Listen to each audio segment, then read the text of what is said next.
Take a look at this official new art for Godzilla from -1. Now this is the poster that's actually going with the movie's re-release into theaters this November 1st, in celebration of the Big G-Man's 70th anniversary. So if you didn't get to see it in theaters last year, now you can, or you can go back and watch it for the 10th time. Either way, this new release is rumored to have 13 minutes of bonus footage that was not seen in the original release. Now these must have been deleted scenes, I guess. So what could these new scenes include? Probably mostly human scenes if I had to make a guess, because it'd be a waste to not include every Godzilla scene you created. And Monsterverse fans, especially you collectors, are gonna want to hear about the new SH Monster Arts Mechagodzilla at the end of this video, so stay tuned. This is Jacob everyone, welcome to Dangerville. We're gonna talk about all of this along with a lot more, so subscribe if you haven't already, and this is your Atomic News Update.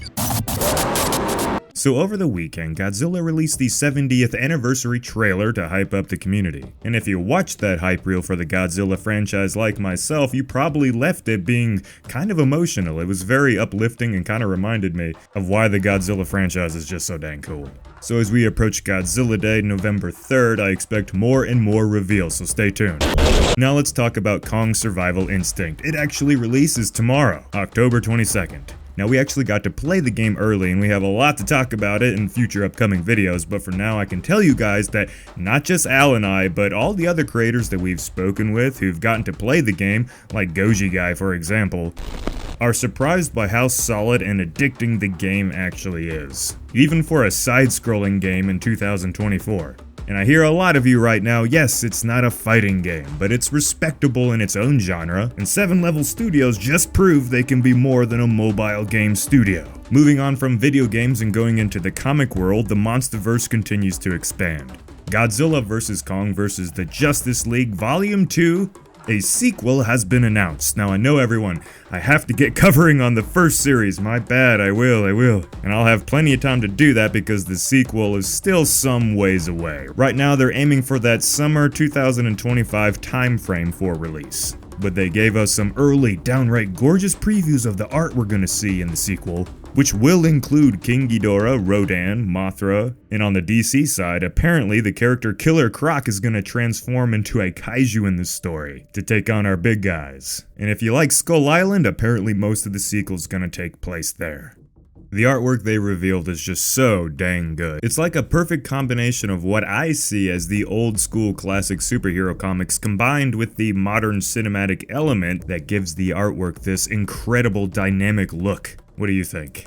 And apparently I'm not the only one that likes this Monsterverse vs. DC thing, because it's done so well that they even got a figure line dropping with it that's gonna be available to purchase. So far they've revealed Kong and Batman, which is just a pretty dang cool combination. Now all my Jurassic fans watching right now, Chaos Theory Season 2 is out on Netflix now, so feel free to go check that out if you are into the Jurassic franchise, as it's slowly getting back to its darker roots. Speaking of the Jurassic franchise, Jurassic World Rebirth set photos have been revealed showing our virus theory may be right after all. What do you think's going on right here? Is this a hazmat cleanup crew or some sort of anti-virus spraying new operation? Now let's talk about SH Monster Arts again. They've revealed that they're releasing a Mechagodzilla, Godzilla vs. Kong edition. Check it out, it looks pretty dang good. This thing's gonna be 7.5 inches tall. Now this thing comes with a bunch of customization features that pretty much allow you to recreate every scene from the movie, as long as you don't lose any of these tiny pieces, of course, because I mean, geez, that's probably really easy to do. But if you're thinking about getting this for the kids this holiday season, hold on, this bad boy right here is expected to cost a whopping $160 to $170 when it is eventually released in America. Right now it's only available for pre-orders in Japan, so everyone else around the world is just gonna have to wait for now if they want their very expensive collectible. There's no denying that it looks epic, but I just don't know about that price tag. Would you buy this thing for that kind of money? Let me know in the comments. And that concludes this Atomic News Update, everyone. But I do have something else I want to let you guys know about. I got a big video in the works about Godzilla's original origin story that I hope makes you all feel a whole lot of feels. So stay tuned for that around Godzilla Day, early November range if everything goes to plan. I'm trying to get it out as a sort of celebration, like my tribute to the Godzilla franchise. So I hope you all enjoy that. On that note, everyone, go enjoy the rest of your day. I'll see you in the next one.